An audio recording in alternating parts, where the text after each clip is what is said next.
স্বাগত দীপ্ত সংবাদের সাথে আছে আমি কাজী আসিফুজ্জামান। লেবাননের রাজধানী বৈরুতে হামলার প্রতিক্রিয়ায় ইসরায়েলে ক্ষেপণাস্ত্র হামলা চালিয়েছে ইরান। এর জবাবে ইরানের রাজধানী তেহরান ও অন্যান্য শহরে বিমান হামলা চালিয়েছে ইসরায়েল। দক্ষিণ লেবাননে ইসরায়েলের চলমান হামলা বন্ধ করার জন্য ইসরায়েলকে হুঁশিয়ারি দিয়ে আসছিল ইরান। রবিবার স্থানীয় সময় রাত প্রায় 10টার দিকে ইসরায়েল লক্ষ্য করে ক্ষেপণাস্ত্র হামলা শুরু করে তেহরান। ইসরায়েলের উত্তরাঞ্চল লক্ষ্য করে অন্তত 10টি ব্যালিস্টিক ক্ষেপণাস্ত্র ছোড়া হয়েছে। এদিকে যুক্তরাষ্ট্রের প্রেসিডেন্ট ডোনাল্ড ট্রাম্প জানিয়েছেন, এই হামলা পাল্টা হামলার ফলে শান্তি চুক্তিতে কোনো প্রভাব পড়বে না। ইরান ও ইসরায়েলের পাল্টাপাল্টি হামলার বিষয়ে কথা বলতে স্টুডিওতে রয়েছেন আন্তর্জাতিক ডেস্কের সহকর্মী সাইফুর রহমান শিশির। শিশির, আপনাকে স্বাগত। তেহরান ওয়াশিংটনের মধ্যে যে আলোচনা চলছে সেখানে ইসরায়েল এবং ইরানের যে পাল্টাপাল্টি হামলা চালাচ্ছে, এই অবস্থায় পরিস্থিতি কেমন দেখছেন? পরিস্থিতি তো আসলে আগে থেকেই বেশ ঘোলাটেই ছিল এবং মার্কিন প্রেসিডেন্ট ডোনাল্ড ট্রাম্প বলেছেন যে তাদের যে চলমান যে শান্তি চুক্তি নিয়ে যে আলোচনা রয়েছে সেটির উপরে আসলে এই যে নতুন হামলা এটি তেমন কোনো প্রভাব ফেলবে না এবং যা তাদের যে চুক্তির যে বিষয়গুলো রয়েছে তার মধ্যে ইরানের যে বিভিন্ন রকমের যে অর্থ রয়েছে যুক্তরাষ্ট্র সহ বিভিন্ন যুক্তরাষ্ট্রের মিত্রদের যে ব্যাংকে, সেইগুলো ছাড় দেওয়ার ব্যাপারে তাদের কথাবার্তা চলছে। তো শান্তি চুক্তি নিয়ে যে আলোচনাটি সেটি আসলে তাদের যে ভূ রাজনীতি, দ্বিপাক্ষিক সম্পর্ক, সেইগুলোর উপরে ভিত্তি করে আসলে শান্তি আলোচনার মতো এগিয়ে যাচ্ছে। আর এই যে পাল্টি হামলা এটি কিন্তু আসলে অব্যাহত ছিল। 28 ফেব্রুয়ারি যখন এই হামলা শুরু হয়, তারপরে কিন্তু 16 এপ্রিলে সিজফায়ার হয়েছে, মানে যুদ্ধবিরতি হয়েছে, কিন্তু তারপরেও লেবাননের বিভিন্ন অঞ্চলে কিন্তু ইসরায়েল তাদের হামলা অব্যাহত রেখেছে এবং সেই হামলারই আসলে একটি ফলাফল হিসেবে আসলে বলা যায় আজকের লেবাননে ইরানও ঘোষণা দিয়েছিল যে লেবাননে যদি হামলা বন্ধ না হয় তাহলে কিন্তু আমরা আবার নতুন করে হামলা চালাবো। তো সেই যে ঘোষণা ইরান দিয়েছিল সেটির ফল হিসেবেই বা সেই অংশ হিসেবেই তারা আবার আজকে হামলা চালিয়েছে। জি, আমি আরেকটু জানতে চাবো যে যুদ্ধ ওয়েস্ট এশিয়ার দেশগুলোতে ছড়িয়ে পড়েছে, সেটার আশঙ্কা কেমন দেখছেন? কি হতে পারে?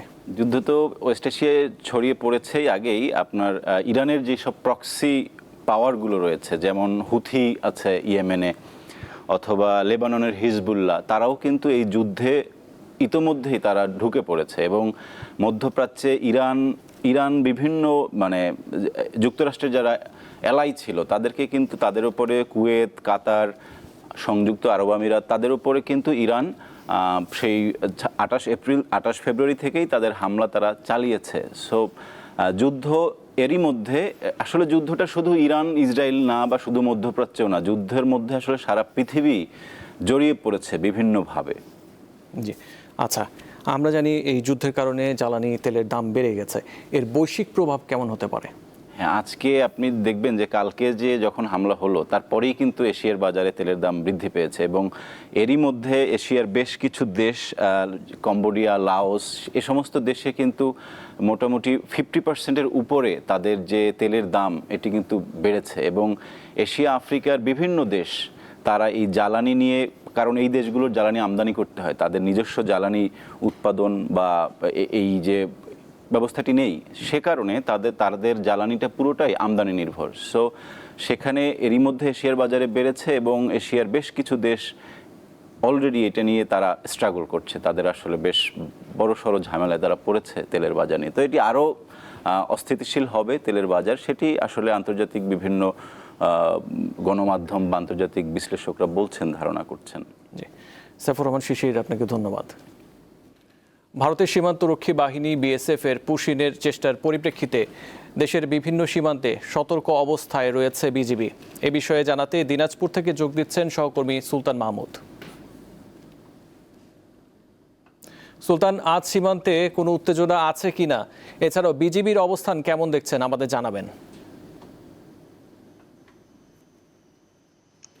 আসিফ, আমরা গত কয়েকদিন ধরেই দেখছি যে আমাদের দিনাজপুরের 42 বিজিপির অধিনায়ক আব্দুল্লাহ আল মঈন হাসানের নেতৃত্বে আসলে দিনাজপুরের প্রায় 140 কিলোমিটার সীমান্ত ভারতের ঘেঁষা রয়েছেন। এখানে বিজিবির সদস্যরা দিন রাত তারা কিন্তু টহল দিচ্ছেন। পাশাপাশি পাশাপাশি স্থানীয়রাও কিন্তু তাদেরকে বিভিন্নভাবে সহযোগিতা করছেন।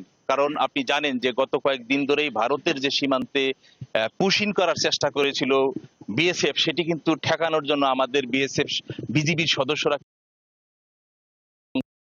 স্থানীয়দেরকে সহযোগিতা নিয়ে এটি কিন্তু তারা শক্ত অবস্থানে রয়েছেন, এবং যে অবস্থান থেকেই বিএসএফ কোনো সদস্যদেরকে বা ভারতীয় কোনো নাগরিকদেরকে বাংলাদেশে পুশিন করার চেষ্টা করার সাথে সাথেই বিজিবি সদস্যরা শক্তভাবে প্রতিবাদ করছেন। আপনাকে জানিয়ে রাখি যে গতকালকে দিনাজপুরের যে ৪২ বিজিবির অধীনে হরিপুরের মশালগাঁও ডিওপির এলাকায় গত ৩-৪ দিন ধরে কিন্তু ভারতীয় ১১ জন নাগরিক রাখা হয়েছিল, তাদেরকে বাংলাদেশে পুশিন করার চেষ্টা করেছিল। গতকালকে রাতে বিজিবির সদস্যরা তীব্র প্রতিবাদ করার কারণে রাতেই কিন্তু রাত ৩টার দিকে সেই অবস্থানরত শূন্য রেখায় ভারতীয় ১১ নাগরিককে তারা ফিরিয়ে নিয়ে গিয়েছে। তো আমাকে নিশ্চিত করেছেন দিনাজপুরের ৪২ বিজিবির অধিনায়ক লেফটেন্যান্ট কর্নেল আব্দুল্লাহ আল মঈন হাসান। তিনি কিছুক্ষণ আগেও তার সাথে আমার কথা হয়েছে, তিনি বলেছেন যে এক এলাকায়, সীমান্ত এলাকায় আমাদের বাংলাদেশি সদস্যরা বা বাংলাদেশি নাগরিকেরা যেভাবে বিজিবি সদস্যদেরকে সহযোগিতা করছেন, এতে একটা দেশপ্রেমের যে একটা মনোভাব সেটা কিন্তু প্রতিষ্ঠিত হয়েছে, এবং বিজিবি সদস্যরা প্রতিটি গ্রাম পর্যায়ে অর্থাৎ সীমান্ত এলাকায় গিয়ে সাধারণ মানুষদেরকে সচেতন করছেন, বিভিন্নভাবে তাদেরকে অ্যানাউন্স করছেন, তাদের সহযোগিতা কামনা করছেন।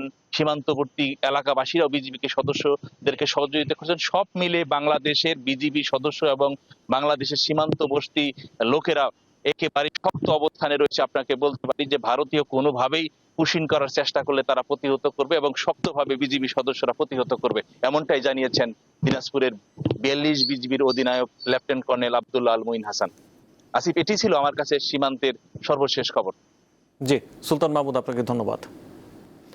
সীমান্তের খবর নিয়ে এবার ঠাকুরগাঁও থেকে যুক্ত হচ্ছেন সহকর্মী মঈনুদ্দিন তালুকদার হিমেল। হিমেল, বিএসএফ এর পুশিন চেষ্টার পর সীমান্তে বিজিবির আজকের অবস্থান কেমন দেখছেন এবং কোনো উত্তেজনা আছে কি? আসিফ, আপনি জানেন ঠাকুরগাঁয়ের যে হরিপুর মশালগাঁও সীমান্ত অর্থাৎ ভারত বাংলাদেশ সীমান্ত, এখানে কিন্তু 2 দিন থেকে একটি হৃদয় বিদয়ের পরিস্থিতি সৃষ্টি হয়েছিল। 11 জন মানুষ, যাদেরকে কেউ নিতে চায় না, উদ্বাস্তুর মতো শূন্য রেখা বরাবর তারা বসেছিল, অপেক্ষায় ছিল তাদের কেউ ডেকে নেবে, তাদের কেউ আশ্রয় দিবে। এমনই পরিস্থিতি দেখেছি সেখানে যে 11 জন মানুষের মধ্যে কিন্তু 4 জন ছিল শিশু, 4 জন ছিল নারী এবং 3 জন পুরুষ। তারা 2 দিন থেকে সেখানে অবস্থান করছিল। খরা রোদের গরমে তাদের অস্বস্তিতে সেখানে থাকতে হয়েছে খোলা ছাদের নিচে, কখনো বা ঝড় বৃষ্টি এসে তাদের কিন্তু ভিজিয়ে নিয়ে গেছে।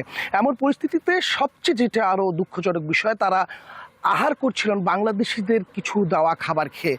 গতকাল হঠাৎ করেই বিএসএফ বাংলাদেশিদের সেখানে খাবার দেওয়া বন্ধ করে দেয়। এরপর থেকে কিন্তু সেখানে খাবার দেওয়া বন্ধ ছিল, অর্থাৎ একটা লম্বা সময় থেকে সেখানে খাবার দেওয়া ছাড়াই সে 11 জন বসেছিল।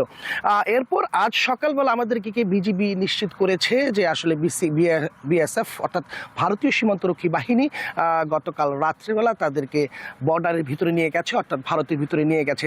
আমি আপনাকে জানিয়ে রাখি, আগে থেকেই বিজিবি ঠাকুরগাঁয়ে বেশ সতর্ক অবস্থানে ছিল, এবং এই 11 জনকে পুশিনের চেষ্টার পর থেকে কিন্তু ঠাকুরগাঁয়ের যে সীমান্তরক্ষী বাহিনীরা আছে তারা আরও বেশি সতর্ক অবস্থানে গিয়েছে, অতিরিক্ত সদস্য মোতায়েন করেছে। সেই সাথে স্থানীয়দের সর্বাধিক সহায়তা তারা নিচ্ছে। তারা বিভিন্ন যে সকল ফাঁকা জায়গা এবং ঝুঁকিপূর্ণ জায়গা যেদিক দিয়ে পুশিন হতে পারে সেদিক দিয়ে যে স্থানীয়রা আছে তাদেরকে সেখানে সতর্ক থাকতে বলেছে এবং তাদের সাথে নিয়মিত যোগাযোগ করছে। আমি যতটুকু জানতে পেরেছি তাদের সাথে কথা বলে, যে তারা নিয়মিত তাদের যে টহল কার্যক্রম সেটা থেকে বর্তমানে টহল কার্যক্রম আরও বৃদ্ধি করা হয়েছে, যাতে করে কোনো প্রকার কোনো পুশিনের ঘটনা না ঘটে। এই যে 11 জনকে যে পুশিন করার চেষ্টা ছিল, সেখানে বিজিবির আমি বিশেষ একটি অবস্থান লক্ষ্য করেছিলাম। তারা সতর্ক ছিল বলেই কিন্তু সেই 11 জনের পুশিন চেষ্টাটাকে ব্যর্থ করা গেছে। 2 দিন পর সর্বশেষ বিএসএফ সেই 11 জনকে আবারও নিজেদের দেশে ফিরিয়ে নিতে বাধ্য হয়েছে। আমি তবে যারা থাকাকালীন সেখানে অবস্থানকালীন আমি সেই সকল 11 জন যে অসহায় ছিল তাদের সাথে আমি কথা বলেছি। তারা বেশ মানবত জীবনযাপন করছিল। তারা আমার যাকে জানিয়েছিল তাদেরকে কিন্তু ভারত কর্তৃক তাদেরকে আটক করা হয়েছিল ঈদের আগে, এবং যতদিন তারা সেখানে ছিল তাদেরকে একবেলা খাবার দেওয়া হয়েছে। অর্থাৎ এখন আবার ফিরিয়ে নিয়ে যাওয়ার পর তাদেরকে হয়তো বা একবেলাই খাবার দেওয়া হতে পারে।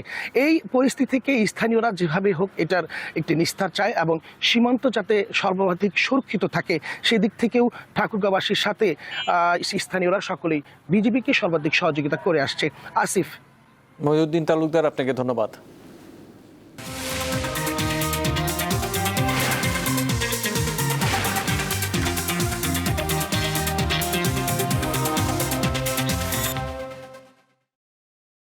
অর্থ বছরের প্রস্তাবিত জাতীয় বাজেটের সম্ভাব্য আকার হচ্ছে প্রায় 9,38,000 কোটি টাকা। এতে রাজস্ব আয়ের লক্ষ্যমাত্রা ধরা হচ্ছে 6,95,000 কোটি টাকা। অর্থমন্ত্রী আমির খসরু মাহমুদ চৌধুরী আগামী 11ই জুন এই বাজেট জাতীয় সংসদে উপস্থাপন করতে যাচ্ছেন, যা বর্তমান সরকারের প্রথম পূর্ণাঙ্গ বাজেট। একটি দেশের বাজেট হলো নির্দিষ্ট একটি অর্থ বছরের জন্য সরকারের সম্ভাব্য আয় ব্যয়ের একটি সার্বিক আর্থিক পরিকল্পনা। এর মাধ্যমে সরকার দেশ পরিচালনা, নাগরিকদের জন্য বিভিন্ন সেবা প্রদান এবং অবকাঠামো উন্নয়নে কোথায় কত অর্থ ব্যয় হবে এবং সেই অর্থ কোন উৎস থেকে আসবে, বিশেষ করে কর, ভ্যাট, ঋণ থেকে আসবে, তারই একটি হিসেব তুলে ধরা হয়। বাংলাদেশের 55তম বাজেট জাতীয় সংসদে পেশ করতে যাচ্ছেন অর্থমন্ত্রী আমির খসরু মাহমুদ চৌধুরী। এই বাজেটে রাজস্ব আয়ের সম্ভাব্য লক্ষ্যমাত্রা 6,95,000 কোটি টাকা। বিশাল রাজস্ব আয়ের লক্ষ্যমাত্রা অর্জনে মূলত 3টি প্রধান উৎসের উপর জোর দিচ্ছে এনবিআর। এর মধ্যে কর 6,04,000 কোটি টাকা। এই অর্থ আসবে মূলত প্রত্যক্ষ কর ও ভ্যাটের আওতা বৃদ্ধির মাধ্যমে। আর এনবিআর বহির্ভূত কর 25,000 কোটি টাকা। এছাড়া কর বহির্ভূত রাজস্ব 66,000 কোটি টাকা। তার মানে রাজস্ব ব্যবস্থাপনায় একটা বড় রকমের পরিবর্তন ঘটাতে হবে। সেখানে দুটো পদ্ধতিতেই করা যায়। একটা পদ্ধতি হচ্ছে যে অর্থনীতি যদি সম্প্রসারিত হয়, এখন তো অর্থনীতি সংকুচিত হয়েছে, সম্প্রসারিত হয় তাহলে কর্মসংস্থান তৈরি হবে, প্রত্যক্ষ কর বাড়বে, একই সাথে ভোগ বাড়বে, সাথে সাথে মূল্য সংযোজন কর বাড়বে এবং অর্থনীতি গতিশীল হওয়ার সাথে সাথে শুল্ক ক্ষেত্রেও আয় বেড়ে আসবে। এটা হচ্ছে এক। দ্বিতীয়ত হচ্ছে যে কর জালিয়াতি, কর পরিহার, কর অব্যাহতি, যে ফান্দি ফাঁকিগুলো ছিল সেখান থেকে আমরা মুক্ত করতে চাচ্ছি। কিভাবে মুক্ত করব? প্রথমে হচ্ছে যে এটাকে আমরা ডিজিটাল ব্যবস্থায় নিয়ে যাচ্ছি। মন্ত্রণালয়গুলোর মধ্যে বরাদ্দের শীর্ষে থাকছে শিক্ষা ও স্বাস্থ্য খাত। গুরুত্ব পাবে বহুমাত্রিক যোগাযোগ ব্যবস্থা। বড় পরিবর্তন আসবে জ্বালানি খাতেও। আমরা সব ক্ষেত্রেই কিন্তু আমরা সুযোগটা বাড়াবো। অর্থাৎ হচ্ছে যে রেলপথের যেটা অবহেলিত ছিল, নৌপথ অবহিত ছিল, তো যোগাযোগ ব্যবস্থায় একটা বড় রকমের পরিবর্তন হবে। জ্বালানিতে বিরাট একটা পরিবর্তন ঘটবে। নতুন সরকারের এই বাজেট বাস্তবায়নের ক্ষেত্রে ব্যয় সাশ্রয়ী আর সুশাসন নিশ্চিতের উপর জোর দিচ্ছেন অর্থনীতিবিদরা। নতুন নতুন উদ্ভাবনী চিন্তাভাবনাও আমাদের করতে হবে, যাতে করে আমাদের ঘাটতি অর্থায়নটা নিয়ন্ত্রণের মধ্যে থাকে। ব্যয়ের ক্ষেত্রে আমাদের সাশ্রয়ীভাবে ব্যয় করা, সুশাসনের সাথে বাস্তবায়ন করা, এইসব বিষয়গুলোতে আমাদের নজর দিতে হবে এইবারের বাজেটে। মোট আয় ও ব্যয়ের হিসাব অনুযায়ী আগামী অর্থ বছরে আনুমানিক 2,43,000 কোটি টাকার ঘাটতি থাকতে পারে।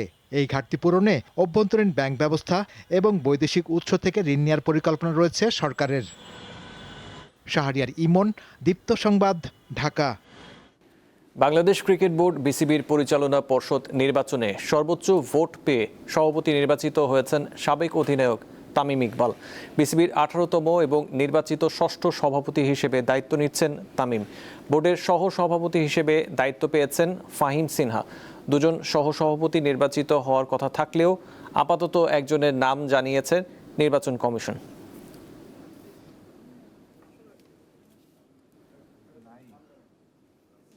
ব্যক্তিগত আইডেন্টিটি যাই থাকুক না কেন, আমাদের দায়িত্ব একটাই, আর ওই দায়িত্বর কারণে আমরা এখানে আজকে বসা। ওটা হলো বাংলাদেশ ক্রিকেটকে সার্ভ করার, বাংলাদেশ ক্রিকেটকে সামনের দিকে নিয়ে যাওয়া। লাস্ট 1-1.5 বছর 2 বছরে প্রচন্ড পরিমাণ নেগেটিভিটি, অনেক কিছুই বাংলাদেশ ক্রিকেটকে ফেস করতে হয়েছে। আমি মনে প্রাণে আশা করি আজকের ইলেকশনের পর আমরা একটা পজিটিভ ওয়েতে সামনের দিকে আগাইতে পারবো। ক্রিকেটের উপরে কোনো ধরনের কোনো স্যাক্রিফাইস করা হবে না। প্লেয়ারদেরকে যতটুকু রেসপেক্ট করার দরকার, not only the current cricketers, all the ex cricketers, every stakeholder in Bangladesh cricket will be respected. এই ছিল এখনকার মতো। পরবর্তী সংবাদ দেখার আমন্ত্রণ রইল। এছাড়াও তথ্য বিনোদনের জন্য চোখ রাখুন দীপ্ত টিভির ডিজিটাল প্ল্যাটফর্মগুলোতে। ধন্যবাদ।